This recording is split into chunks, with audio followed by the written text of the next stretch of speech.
Bem-vindos a mais um vídeo da série Circuitos Elétricos, uma experiência fascinante.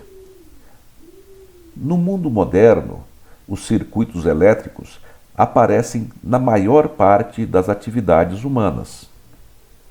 Por exemplo, são essenciais na economia, na saúde, na educação, nas artes e em muitos outros campos. Neste vídeo, vamos mostrar exemplos de aplicações de conceitos aprendidos no curso de circuitos elétricos na música.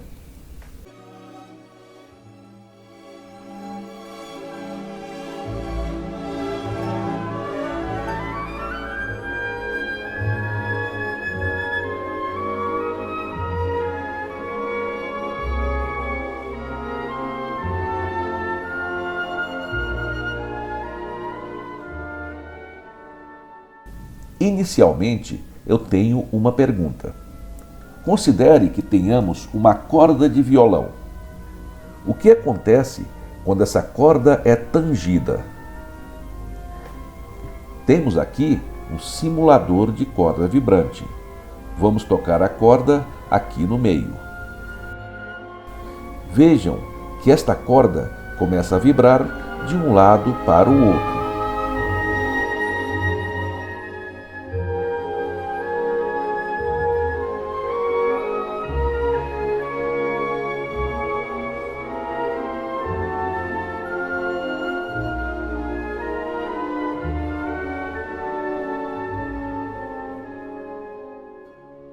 Se decidíssemos tanger a corda em outra posição, por exemplo, na posição a 1/3 do comprimento, a vibração seria mais complexa.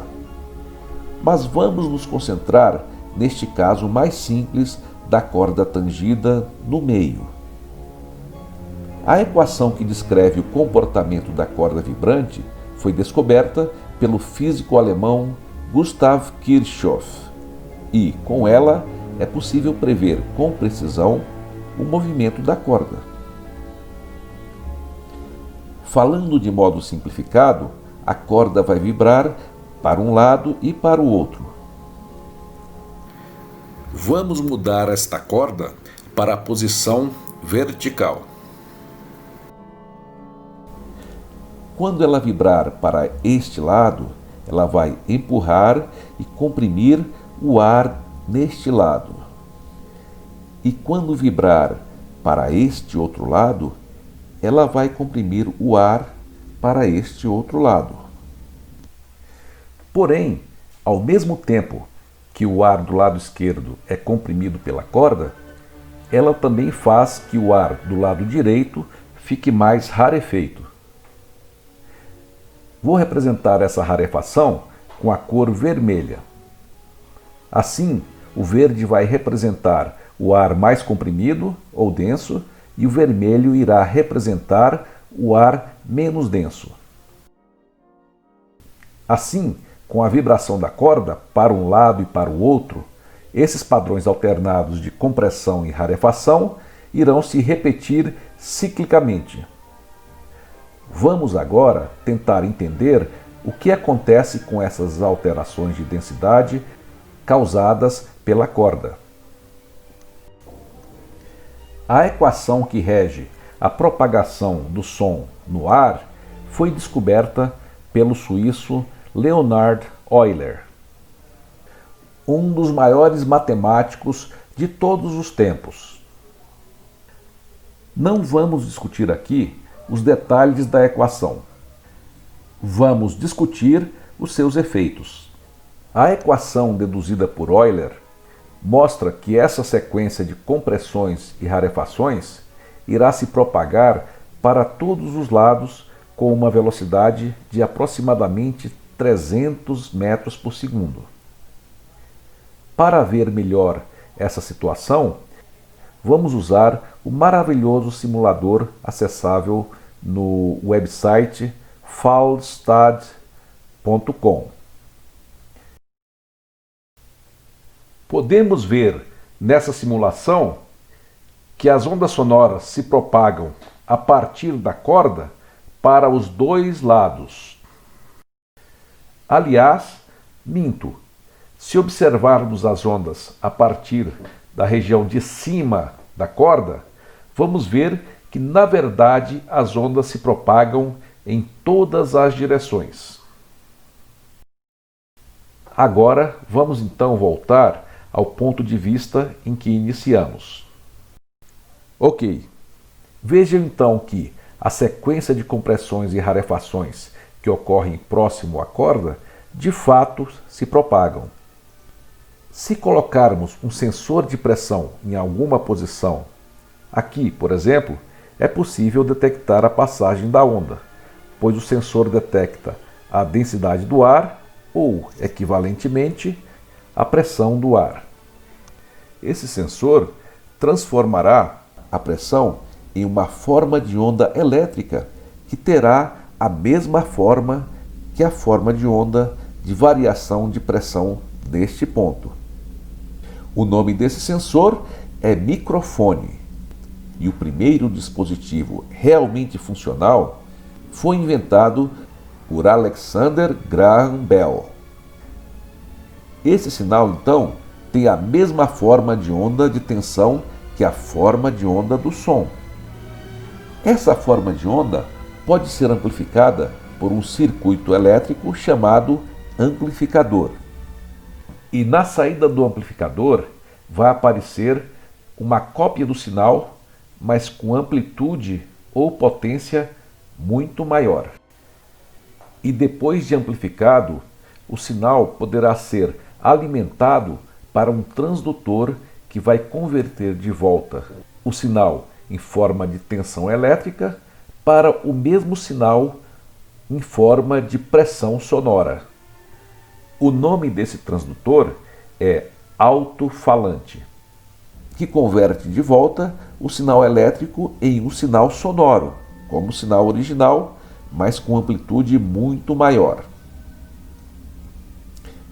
O primeiro amplificador eletrônico foi inventado pelo inventor norte-americano Lee De Forest, que também foi o inventor da válvula amplificadora.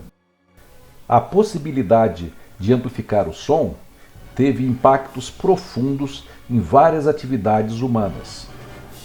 Mudou muito a forma de vermos, por exemplo, as falas públicas, as campanhas políticas, os shows de música e de teatro e muitas outras coisas.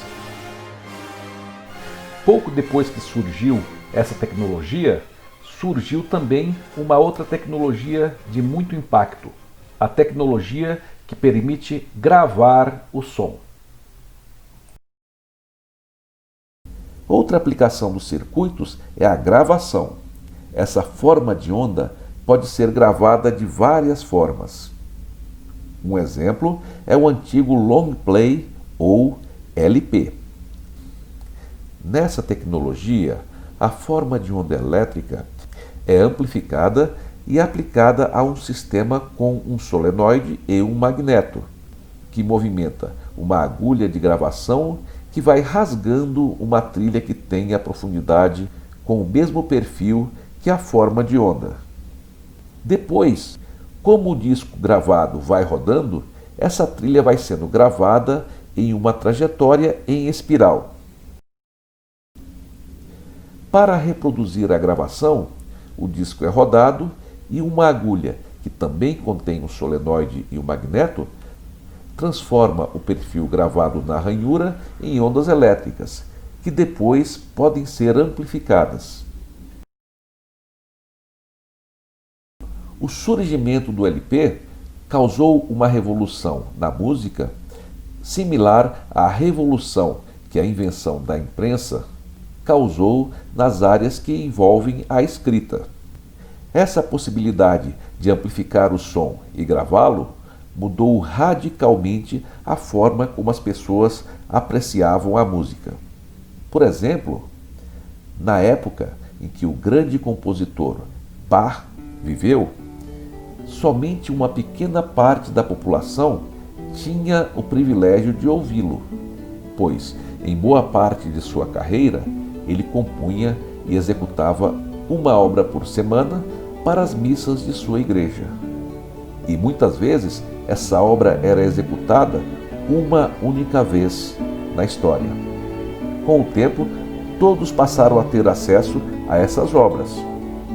Hoje, por exemplo, você procura a peça em um serviço de streaming ou no YouTube e ouve a peça imediatamente.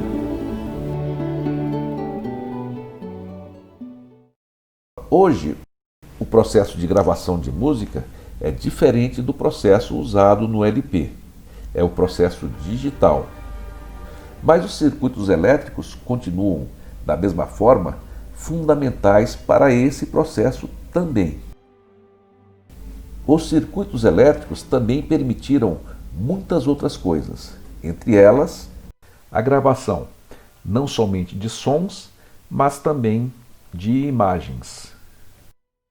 Também a transmissão de sons por meio eletrônico, como no rádio. E a transmissão de vídeos, junto com o áudio, por meio eletrônico, como na televisão. Então, vejam só, os circuitos elétricos estão na raiz de todo o acesso universal que temos hoje à música. Vejam também que não só a música foi influenciada, também foram influenciadas a literatura, a dramaturgia e muitos outros campos das artes. Vejam só o exemplo deste vídeo.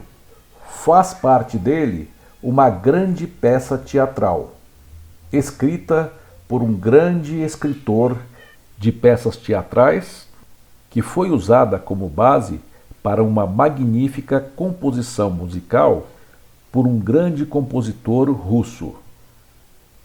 E a peça é executada por uma excelente orquestra, regida por um excelente maestro, que é a música executada ao longo desse vídeo.